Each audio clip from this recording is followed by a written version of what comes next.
The Lord's promise of salvation from hell pleases them.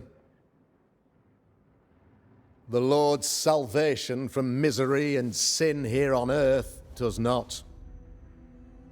This doesn't look like salvation from misery and sin.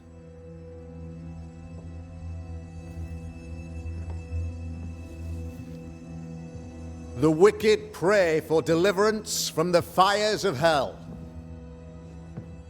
while piling the kindling high.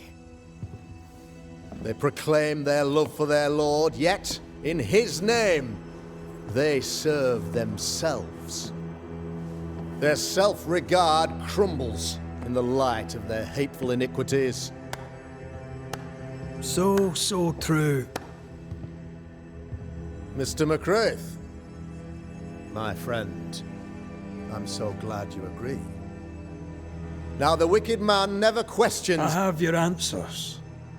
What? Yes, good. Perhaps we should discuss this privately, if you'll give me just a moment. It's quite the story. You might not wish to hear it. Neither may the good people here. Please, this is not the time. We want to hear the story. Let the Banishers speak. Tell them, Red. Tell them good. Aye. There's a story that starts with a question. A question for you, Governor. And maybe for all the good people of New Eden. If I give you a witch, will you do what you did to Deborah Comenius? Comenius, say you? The school teacher walked with the devil and paid the appropriate price. That's the beginning of the history and also its end. Is it, though? I've learned much about Deborah Comenius and what happened to her, and it tells a very different tale.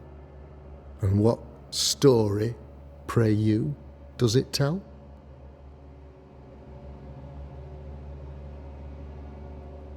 It tells the story of a woman, a teacher, living peaceably among friends, until there came a plague. In fear, the good people went to their governor. "The devil walks among us," they said, "and you must save us, or we will find someone who will." This governor knew he could not save them, but he could give them a witch. The train band captain shackled the school teacher and locked her away. She would confess, or she would be judged. Deborah Comenius was a witch, Mr. McCraith. She was the devil's tool, and worse, much worse.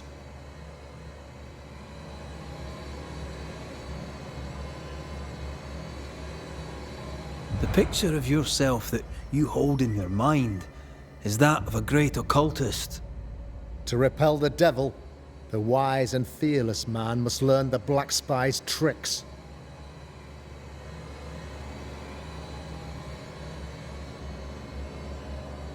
Have you ever wondered what lies beyond the veil, past the hem, beyond the invisible? Have you ever heard of the Arrowloo? What gibberish is this? No? Your good friend Etienne Roulet did not. It seems they knew worthy of his secrets. Never mind. Do you then consider yourself a true demonologist? In order that a war be just, 3 things are necessary. Firstly, the authority of the sovereign. Secondly, a just cause. Thirdly, a rightful intention. Aye, the Summa Theologiae of St. Thomas Aquinas, a classic quote from which you have conveniently omitted an important detail, to wit, "A just cause is required, namely that those who are attacked should be attacked because they deserve it on account of some fault."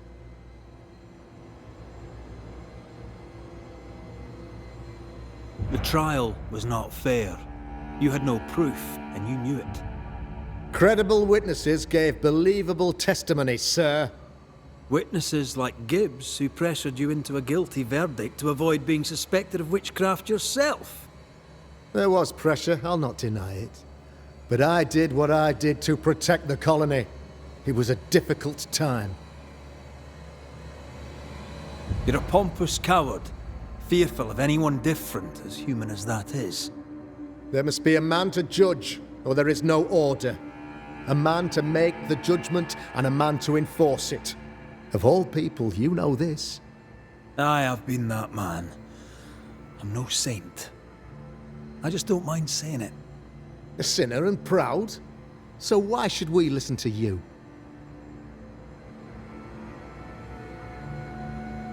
What do you really want, Governor? I wish only to serve. I am the trusted servant of the good people of New Eden. Without me, they're lost. Without them, you would be lost. Yes. Maybe I do need them. Very human of me. But these people undoubtedly need me, Mr. McCraith. And there is no one else. Admit it. You toy with magic you don't understand. You, sir, are jealous. I, sir, am tired.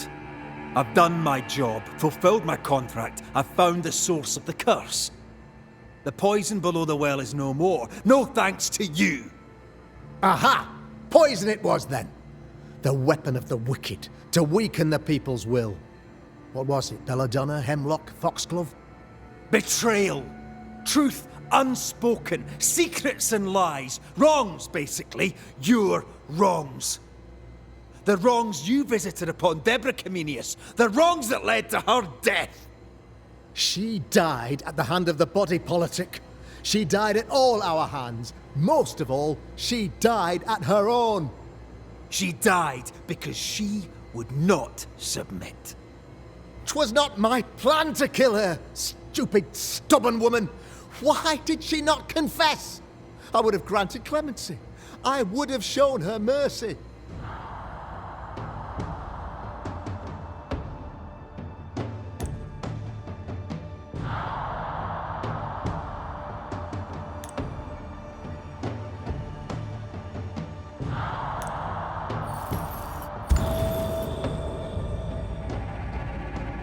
You had the power to stop the madness, but instead you chose to let it run all the way to its barbaric conclusion. You brought the curse down on New Eden. Then you called we Banishers in to fix your mistake. You boast of your knowledge of demons and spirits, but in truth, you master nothing. You're a peacock. All show and no meat. I'm not here today to bring justice.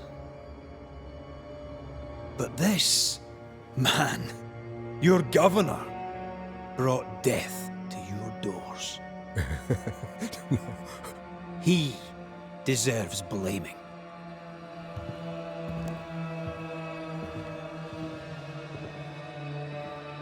And shame on me if I don't do it. Hell's bells!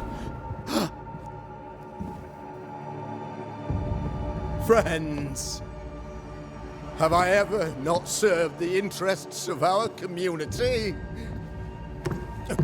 Have I not protected you? Have I not loved you?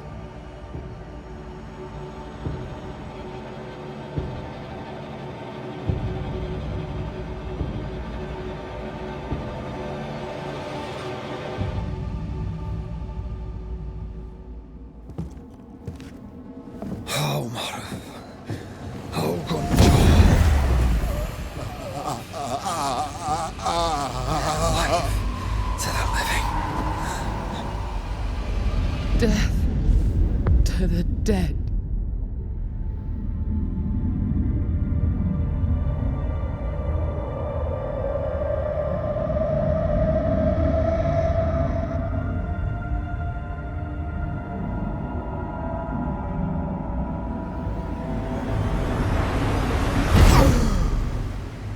This is unfair.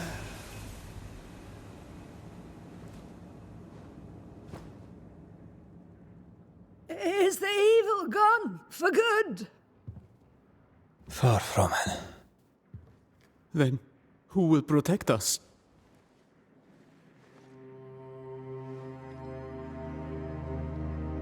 I will. While Mr. McCraith fights the curse of New Eden, I will protect the people of the Harrows. Or at least, try. Now let's all return to our homes and pray for forgiveness and the strength to bear the consequences of our actions.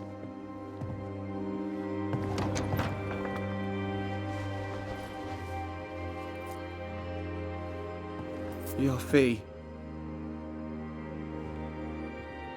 One of the many debts my father left me.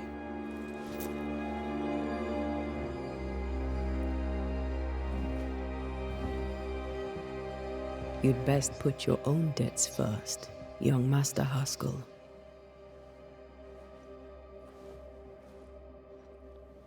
Don't I know it?